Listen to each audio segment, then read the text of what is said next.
Welcome to O2 Coaching's Empower Your Team podcast series with your host, Chloe Caron, founder and president of O2 Coaching. As an executive coach, author, businesswoman, thought leader, and speaker with more than 20 years of experience, Chloe's USC, her unique strategic contribution, is to create a new generation of inspiring and inspired leaders by positively impacting the lives of 1 million leaders through her webinars, conferences, books, and podcasts. In this podcast series, Chloe and her guests will take you on a journey, sharing their leadership stories, struggles, successes, and learnings. The conversations will highlight practical advice and insights for leaders. Be sure to share your thoughts on this podcast series on our LinkedIn or Facebook pages. Enjoy this podcast.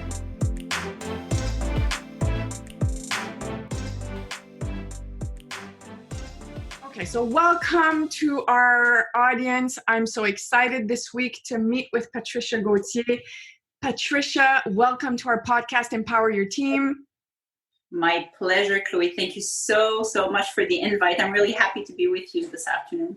I'm so excited because you and I have, over the years, and we'll talk about how many years that is, or maybe not, actually. Let's not talk about years, specific years.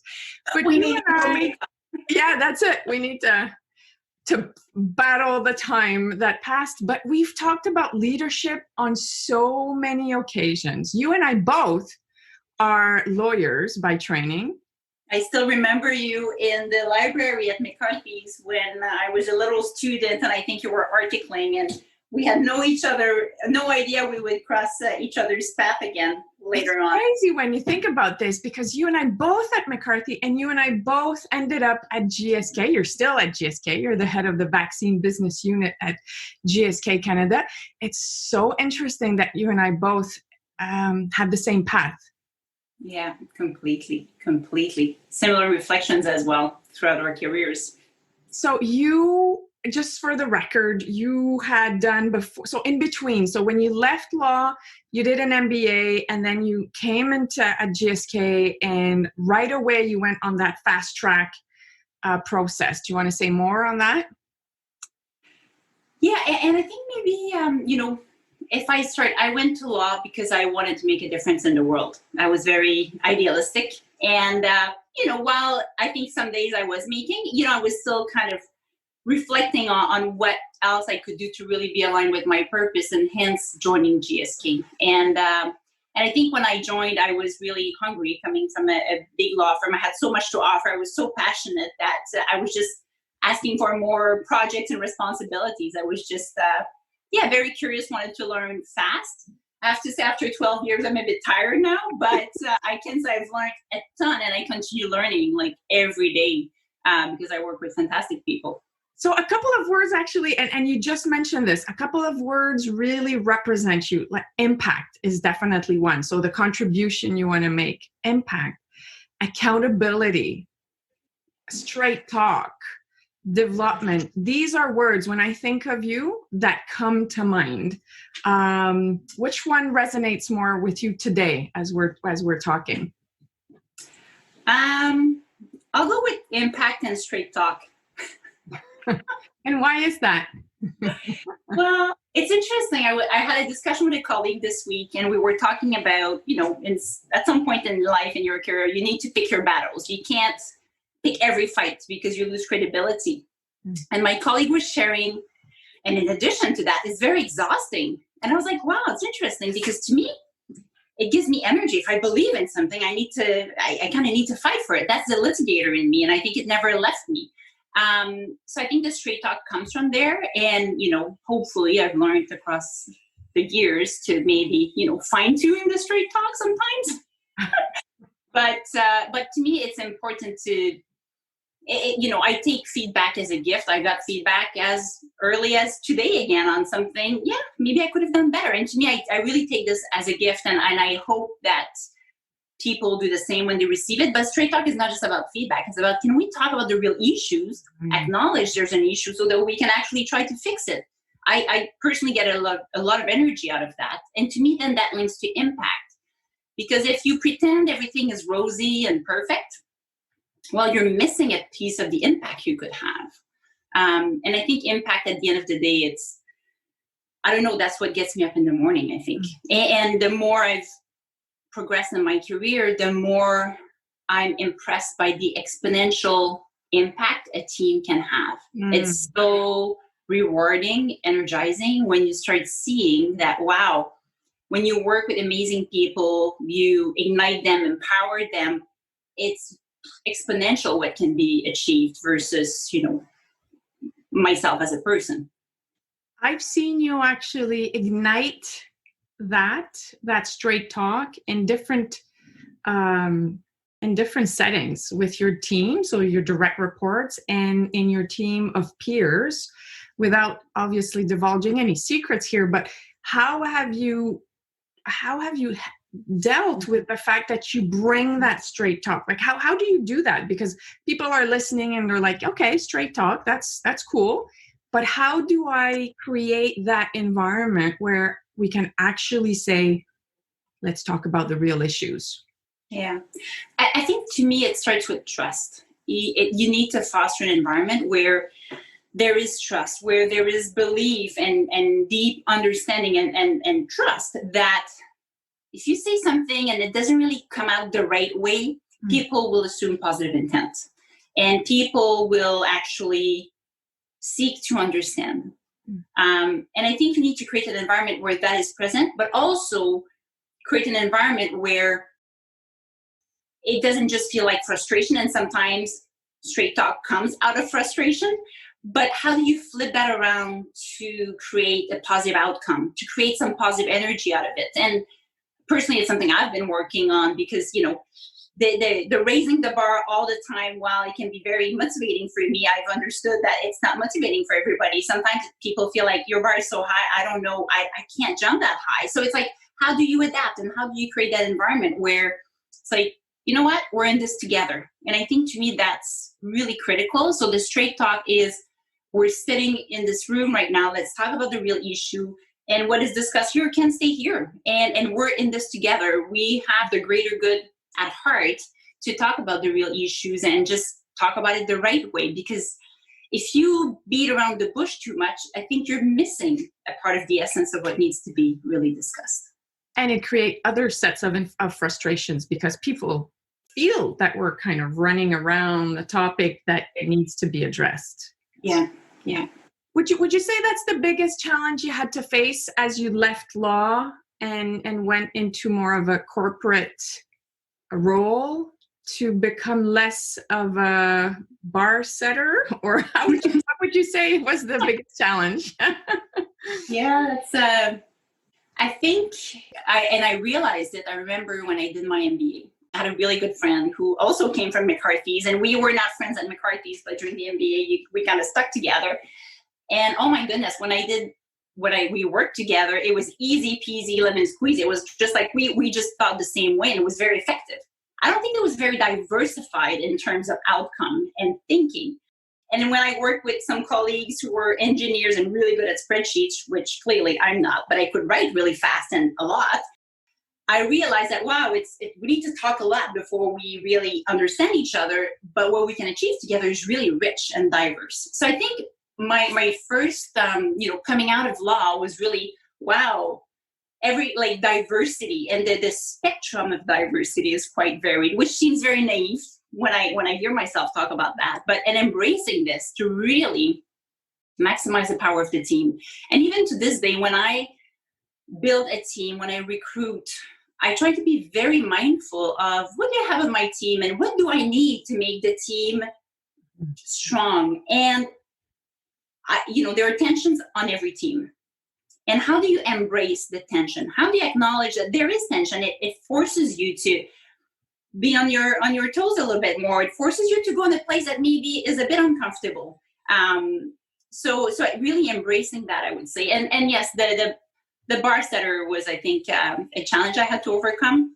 A really good HR colleague told me a few months in, you have to slow down. You're going to get everybody lost. People won't be able to follow. So I've taken that to heart. And at the same time, I think with the years, I've learned to set the bar high, however, and support people. I love to be in the trenches with my team. I love it. I love to support.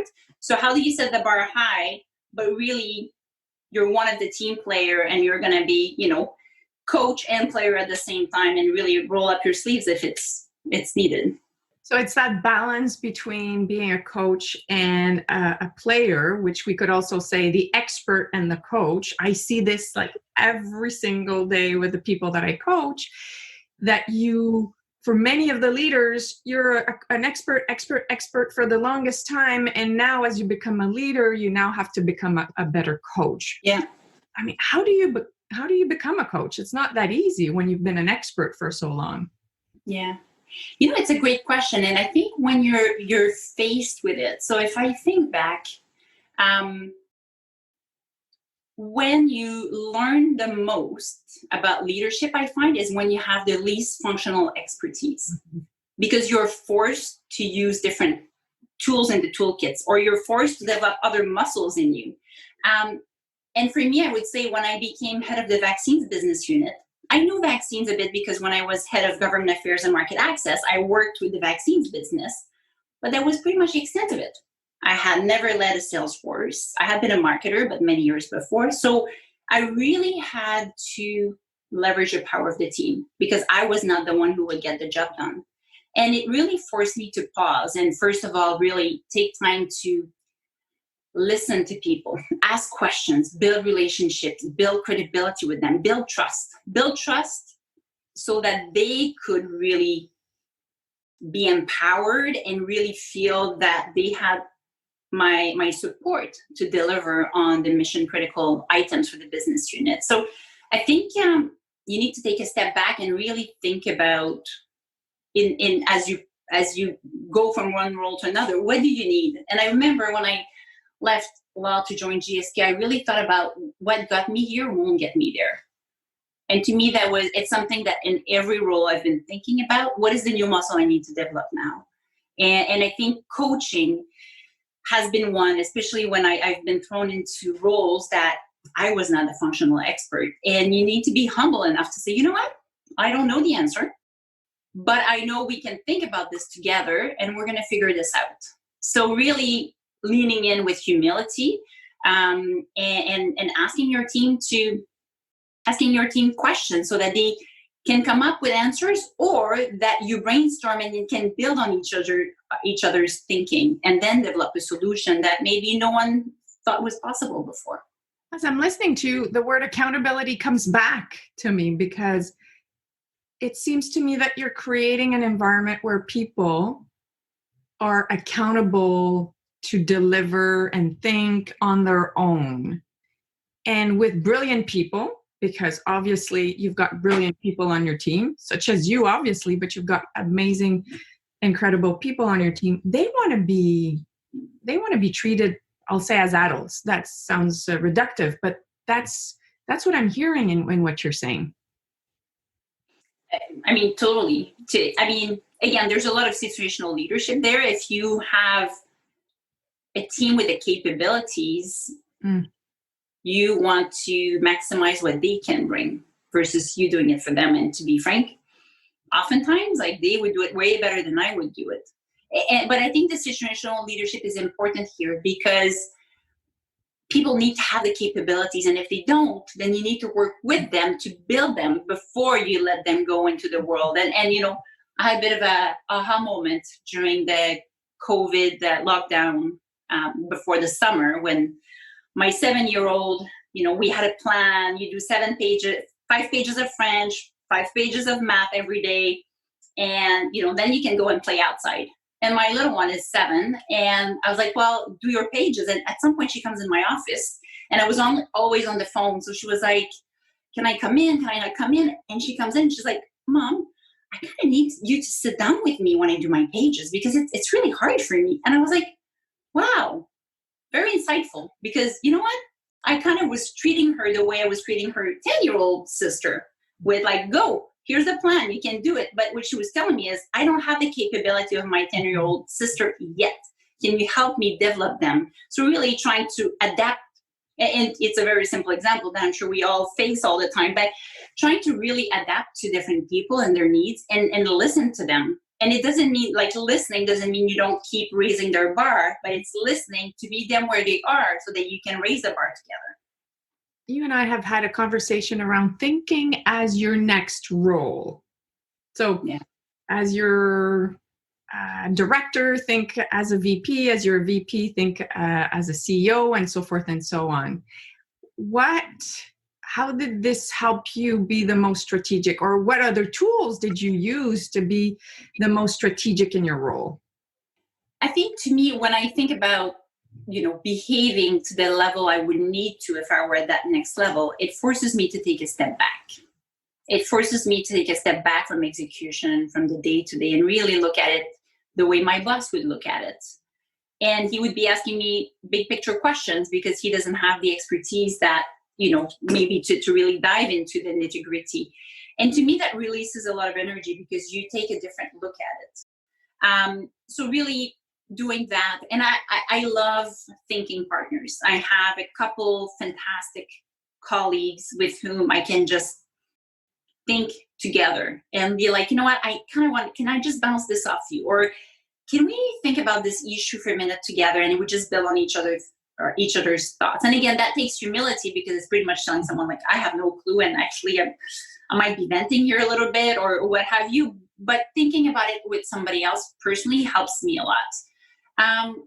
And then it's the eternal fight to just find time in calendar to think. And again, you and I have talked about that many, many times. It's such a release of energy when you do have the time to just sit down with a piece of paper and just think about this, but also, looking for inspiration in reading books and articles, because you need to, thinking on your own, you can spin in circle a little bit. So where do you find the inspiration? Where do you find things to pull you out of your day-to-day to start connecting dots and creating visions? When I hear you say vision, then I think about your USC. Your team USC or your own USC. What would you like to say about that? About how does it anchor you in what it is that you really need to deliver? Yeah. Or who you want to be as a leader, maybe. Maybe that's another question. Yeah. It kind of helps you say no to some stuff and say a big yes to other things, because that's where you can have the most impact.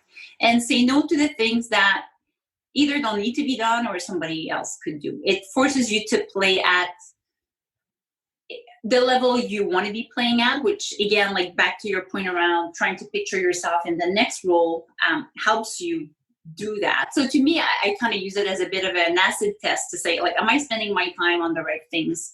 And it's a bit of a aspiration and inspiration to focus my headspace on the right things. Mm-hmm. So what are you working on right now? You've had, I think, an amazing news this week from a personal and corporate perspective. Do you want to talk about that? Yes. So, we've been in this COVID-19 pandemic for many, many months, and now we're being faced with a wave 2, both seems like in Ontario and Quebec. Yeah. So this week, we've been working really, really hard with the global team, the Canadian team, the government, and this week we were able to announce an agreement with the government of Canada to provide up to 72 million doses of our ASO3 adjuvant to be used with one of our partners' potential COVID-19 vaccine. So we're, one more partnership that the government has entered into, but really, really proud of the work that the team has done. And it feels very positive for Canada, I have to say. And the other piece here that was just announced this afternoon, actually, but Canada has also announced that it would contribute $440 million to the global COVID-19 vaccine program. So wow. And I mentioned this because it's really important. Yes, Canada is really doing a fantastic job making sure that Canadians will have a vaccine to protect them.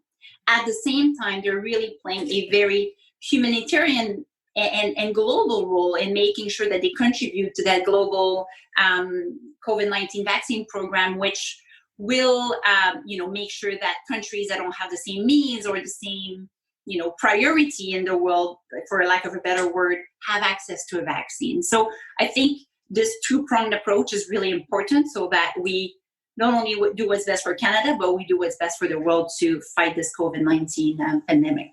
Wow, congratulations. You must be so proud. I mean, I cannot think of a better purpose these days to feel like your energy is going to the right place. I mean, it's unbelievable.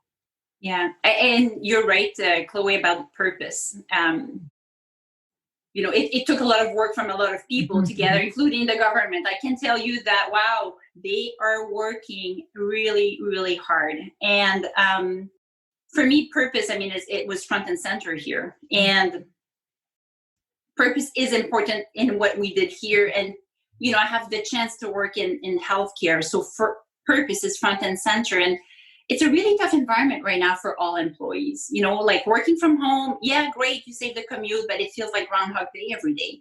We're asking our commercial teams to serve their customers, and customers are overwhelmed themselves with everything that's happening in life. So it's a really tough environment. And for me, connecting back to why are we doing what we do?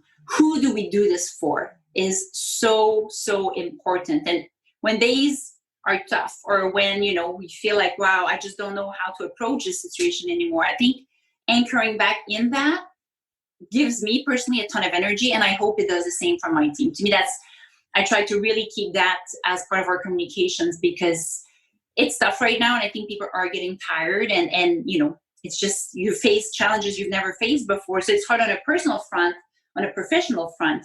But I think if you remember why you do what you do and for whom, it helps put things in perspective and give you energy, hopefully.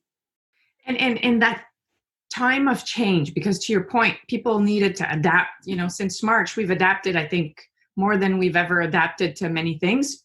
Some, with a great uptake, but some, it was very demanding. And what you're saying is, if I hear you correctly, is the more you anchor it in the why, in the purpose, perhaps it's still demanding to adapt, but then you get that energy back in terms of, I know why I'm doing all of this. Yeah, exactly. And I think that's real not only for the health industry. I mean, many industries, that would apply to many industries. Yeah, completely. I think we need to find ways to build and maintain resiliency right now. This will be, I was sending an email to one of my team today, and I was like, this will be a long and hilly race. So just brace yourself and, take a pit stop once in a while, because we really need to build and maintain that resiliency. What did we gain from our new ways of working, and what did we lose? Or what did we lose, and then what did we gain? Maybe let's start with what we lost. I don't know, I'm a bit of an optimistic on all this. And while, like many people, I am a bit tired, I feel like it has brought a lot more work and everything and a lot of challenges. I feel there's a lot more positive that has come out of it. I see more humanity than ever before. Mm-hmm. And I love, one of my philosophy around leadership is embrace paradoxes. I've struggled with paradoxes. I've tried to reconcile them as a lawyer and try to really be rational. And I feel you unleash so much power when you embrace paradoxes. So one of the new paradoxes I've discovered during COVID is humanity and empathy go with performance. It's not one or the other. It can go together. That sense of connection, I think we're a bit more purposeful. So yes, back to your point, what have we lost? We lost the water cooler. We lost the people stopping by my desk and having a chit chat. But there are different ways to create that. I mean, now I have open hours for the entire business unit. You're in the field, in medical and regulatory. I have every 2 weeks, 45 minutes, just drop me a note on Teams and come and chat about stuff. And it's, people I would not even think of, just come and send me a little ping and we chat. So there are different ways to maintain that spontaneity, maybe. But to me, the humanity we gained is greater. I think it has brought more focus on what really matters, because there was so much going on that at some point we had to say, okay, if it doesn't really brings, tangible impact or results in the next little while, let's put that on the back burner for a little bit, just from a capacity perspective. So to me, that focus has been really important. I do feel that working from home, while we're saving the commute, a lot of us have transformed the commute into working time, which, I hope we use this to work on ourselves, to work on reading a book or as thinking time, actually, instead of just doing time. I used to travel a ton, and when I would travel, I would go on a plane that was like, wow, this is my thinking time. No one can reach me. Love it. Well, now I need to find new ways to recreate that, and not at 5:30 in the morning when everybody's sleeping and quiet. So I think we just need to find this new balance. To find a new balance. So what are your tips on that? Because you're not the only one saying this. Like, people who would commute for an hour and a half all, during a day, they're working more. So imagine what we could do with that hour and a half. So what are your tricks, if any? Or maybe just commitments you want to make here as to how you're going to use that time more for yourself. And I'll quote Warren Buffett. Actually, it's so funny because a friend of mine sent me this quote today, like this morning. And let me see. She says, "Time is the most precious asset. You should spend the majority of your time investing in yourself." And Jim Rohn used to say, work harder on yourself than on your job. So I think it applies to what you're saying. So what's your trick? What's your tip? Well, I don't know. I haven't found a recipe. There's that calendar every week, and I'm getting feedback at home like, you need to do something because you've been talking about that for some time. I don't know, but one thing I've been thinking about is saying no. Mm-hmm. And I'll put myself out there. I mean, I love when my team texts me or somebody needs me and they text me, "Can you chat? I need to pick your brain on this." And it gives me a sense of purpose. It gives me a sense of, wow, they need me. But sometimes they need me, sometimes they don't really need me. So one thing I started doing more is to say, do you really need me in that meeting? Because I'm not needed in that many places. I'm going on vacation next week and the business will keep on running. So I think it's checking in with my own ego sometimes. Where am I really needed? Am I going there for my team, or I'm going there because it makes me feel good that, I feel I'm doing something for my team? So that's one. The other piece is, Brené Brown says that embrace the courage to just rest and not be busy. And I think we need to really shift the paradigm around busyness. And that I've been really working on a lot and really focusing and prioritizing. And the last one, and that's a new one from this week, we had a meeting with our CEO and the global leadership team. So with Emma Walmsley, and Emma was sharing something that much resonated with me. She said, "I used to think that it was really selfish to take a vacation. And now I feel it's actually selfish not to take one when I'm completely exhausted because I can't show up on my A game for my team. It's actually selfish to show up to a meeting half, exhausted and not really there, not really being contributing to my full contribution." And that very much resonated, because we need to stop and be purposeful and be deliberate about what we do and where we spend our time versus just going through the motion of following your calendar about meetings. So I'm just, like everybody else, still fighting the fight, but really trying to be more deliberate to find ways to spend the time where it's more impactful, to have time for myself and my family as well, but also to live to my unique strategic contribution. What really resonated with me is the comfort that we can build around the non-busyness.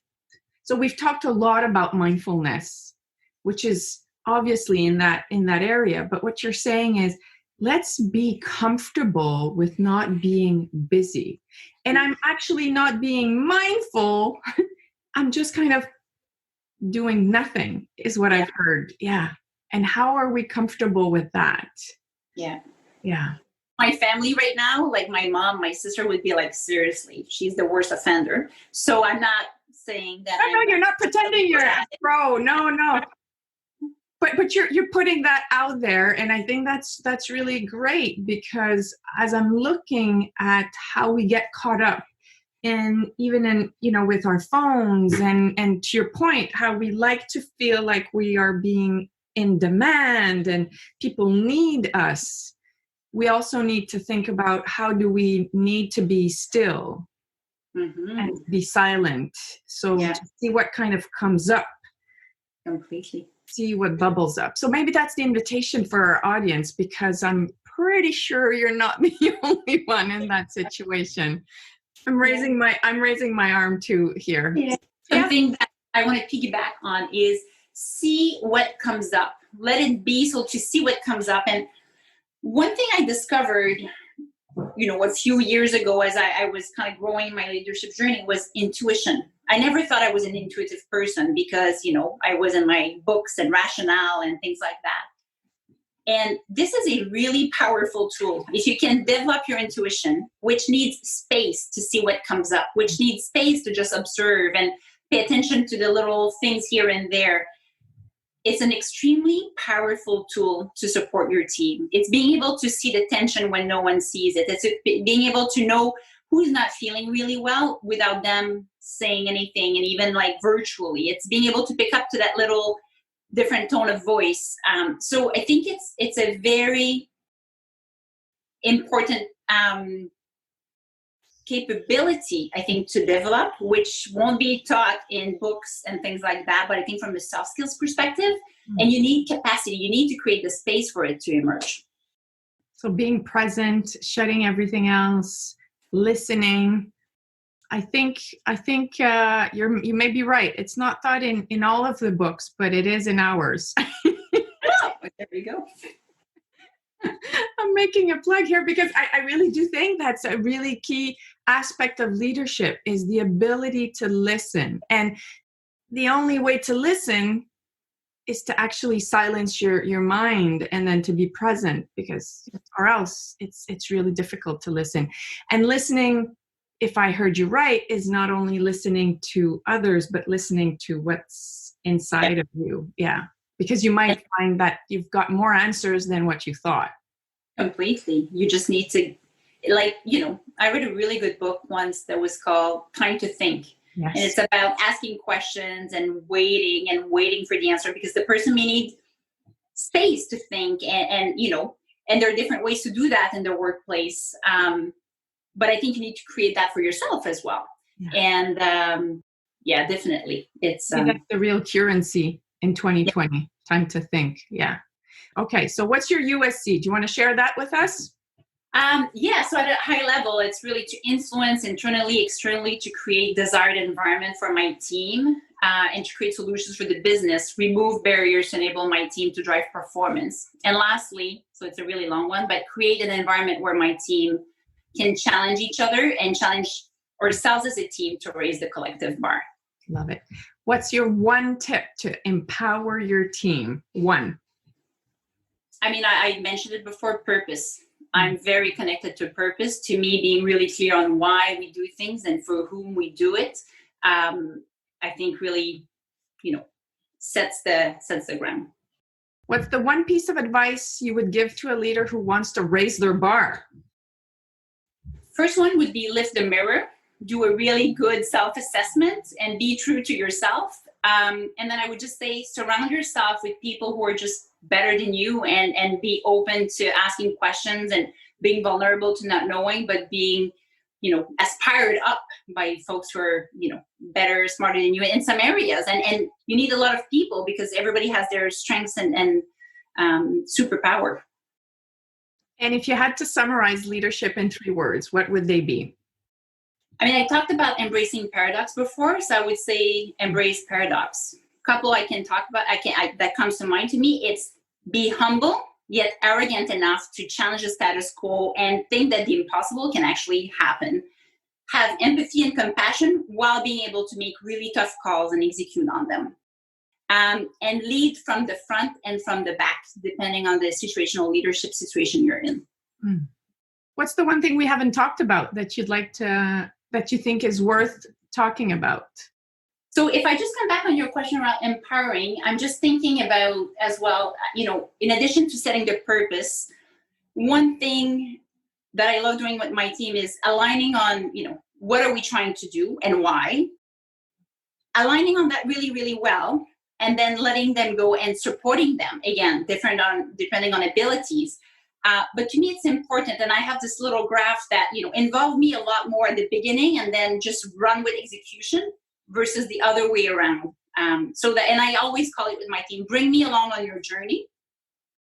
But it also ensures that we're completely aligned on the vision, the purpose here, and then we, off you go, run with it, and tell me where I need to come in the trenches with you. I want to keep on this conversation, Patricia. I continue talking to you. It feels good. I feel the energy in my heart when I speak with you. So I really want to say thank you. I wish you the best, really, and because I know that as you are a leader for your team, for your organization, you impact the lives of so many people, and so I really want to wish you the best. Really, thank you so much. Well, thank you, Chloe. It was a real pleasure, and likewise on the energy and feeling good. I wish we were not virtual, but could be having a 5 à 7 right now, as we've done a couple of times. So it's fantastic to see what you've done on your journey. I mean, you and I talk about that often, but it's quite incredible that now you have your own business, you're running it, and fully passionate, and it's so nice to see what you are building right now. It takes a lot of courage, and just want to salute you for that. Thank you. Thank you so much. I appreciate it. Love you. Me too. Take care.